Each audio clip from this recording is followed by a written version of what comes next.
Judges CRY after poor boy's emotional Hotel California performance. The bright lights of the auditorium flickered across the massive stage as silence slowly settled over the crowd. Thousands of eyes waited in anticipation, some curious, some skeptical, wondering who would step into the spotlight next. The host announced the next contestant, and out from the backstage curtain walked a thin boy with an old, scratched guitar. He looked no older than 15. His clothes were faded, clearly worn out from years of use, and his oversized shoes made him look even smaller. His steps were hesitant, almost afraid, but there was something in his eyes, something heavy, something that spoke of hardships far greater than his age should ever have known. The boy's name was Arnold. He came from a small fishing village in the Philippines, where every day was a fight for survival. His father had died when Arnold was only 7, leaving his mother to raise 3 children on her own. She worked from dawn until night in the local market, selling vegetables and fish just to put a little food on the table. Many nights, Arnold went to bed hungry. But even in the middle of this struggle, Arnold discovered one thing that gave him strength: music. His father had left behind an old guitar, its strings rusty, its wood chipped and scratched. To anyone else, it was broken and worthless, but to Arnold, it was a treasure. He taught himself how to play by listening to songs on a neighbor's tiny radio.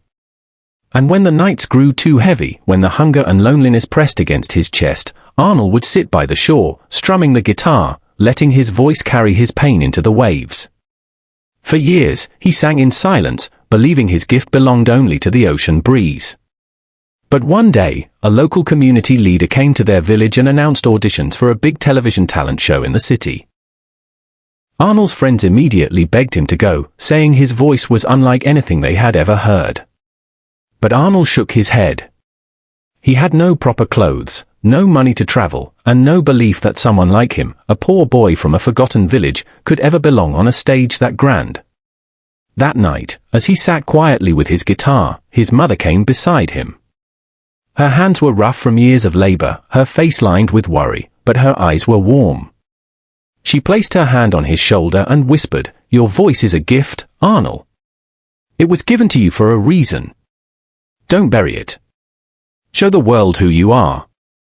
Those words changed everything. With what little money they had, his mother managed to buy him a bus ticket to the city. Arnold arrived at the audition hall with nothing but his guitar and a dream. Now, standing under the blinding stage lights, facing a panel of celebrity judges and a sea of strangers in the audience, his hands trembled. One of the judges smiled politely and asked, "What will you be performing for us today?" Arnold's voice was soft but steady, "Hotel California." The judges exchanged surprised looks. It was a legendary song, difficult to sing even for seasoned performers. Many had failed it before. Yet this small boy with ragged clothes was about to attempt it. The music began. Arnold closed his eyes and strummed the first chord. When he opened his mouth, the audience froze. His voice was raw, unpolished, but it carried something rare: truth. Every note echoed with his struggles, his sleepless nights, his hunger, and his hope. When he sang of dark desert highways and lonely nights, you could feel the emptiness of his small home. When he poured himself into the chorus, it felt like his soul was breaking free, soaring above the pain that had chained him for so long. The audience leaned forward, drawn in by the magic of his voice. Mothers clutched their children, fathers clenched their fists, and strangers found themselves wiping away tears.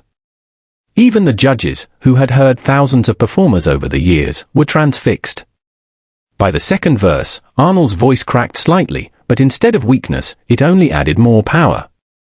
The cracks carried pain, vulnerability, and honesty, things no studio training could ever teach. He wasn't just performing a song, he was living it. And in that moment, everyone watching could feel his story written in every note. The song built to its final chorus, and the entire auditorium seemed to breathe with him. His final note lingered in the air, trembling with emotion, before fading into silence. Arnold lowered his guitar. The silence stretched so long that he thought he had failed. His head dropped in shame, his heart heavy. But then, a single clap rang out.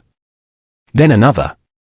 Within seconds, the entire audience rose to their feet, clapping, cheering, and crying all at once. The judges themselves were in tears. One of them leaned into the microphone, their voice breaking. "Arnold, what you just gave us was not just music. It was your soul. I will never forget this moment for the rest of my life." Arnold's tears fell freely on stage. He lifted the microphone and said, "I sing not just for myself, but for my mother, who worked so hard to raise us. For my father, who I lost too soon. And for every child who feels forgotten. I want them to know they are not alone." The audience erupted once again. Strangers in the crowd hugged each other, overcome by the raw truth in his words. Cameras flashed, capturing the moment that would soon travel across the world. Within days, Arnold's performance went viral. Millions watched his trembling hand strum that battered guitar. Millions cried hearing the boy who had so little give so much. He received messages from across the globe. People who said his song gave them courage, gave them hope, reminded them that even in pain, beauty can be born. But the greatest moment came not on stage, not in the applause, and not in the fame. It came the night Arnold returned to his small village.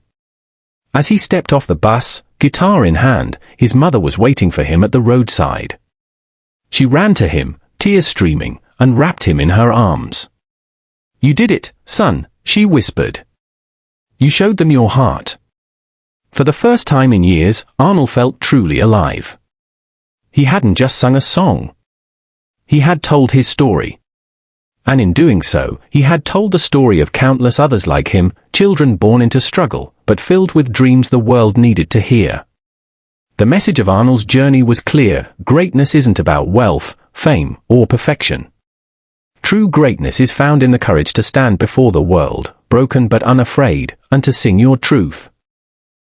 And sometimes, just sometimes, that truth is enough to move the world to tears.